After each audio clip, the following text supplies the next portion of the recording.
I was raised in a Christian Catholic family and was told I had to believe. I lost my relationship with God because I feel there were holes in the Bible. I need to know what to do. So how can I have a relationship if I was told I had to believe and I couldn't believe because I found there were holes in the Bible? What am I to do? So I think you hit on a very important thing, right? You can't have a relationship when you're forced, right? I think we've said that several times today. So I think you're absolutely right. There's a sense that once we force relationship, it doesn't make it beautiful. It doesn't even make it desirable anymore. So I can understand that. But now there's a second piece, right? Where even there's this tinge of, even if I wanted it, I found holes. So now what do I do? I would say, I think probably any one of us up here would say we have had to struggle with certain things in the Bible that we've had to deal with too. And the good part is that there's answers for a lot of things.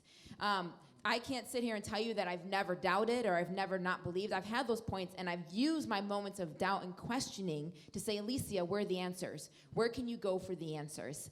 And so I would say when you run across these issues and doubts and questions and holes that you find in the Bible, what you do is say, okay, chances are I'm not the first person to ask this question, so let me go ahead and see if I can find some answers to this particular question, see who's done the research, see who's looked into this question.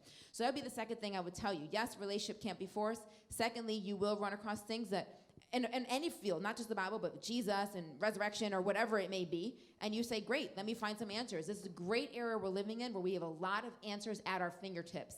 People have done a lot of research, and it's great for us to begin to investigate and look at some of these things.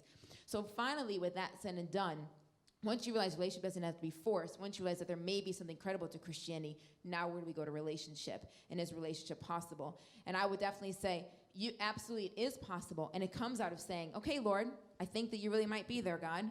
I believe, I accept what you've done for me. I accept forgiveness. And so now I want to get to know you. I want to know more about you. Teach me. So maybe you begin to read the Bible. You begin to pray. In other words, anything that, like a lot of things that we do with friends to develop a relationship with our friends, we do in the same way with God, right? The more that we are engaged with him, talking to him, singing songs, reading, praying, studying even, help us in this relationship with him. The more time we spend with him, the more it helps us the relationship to grow. So I would say the relationship comes, and it's beautiful, but yes, you have all these things along the way that maybe feel like stumbling blocks, but you can get over them, and relationship can be genuine and be good. That's great, thank you. So back onto pigeon.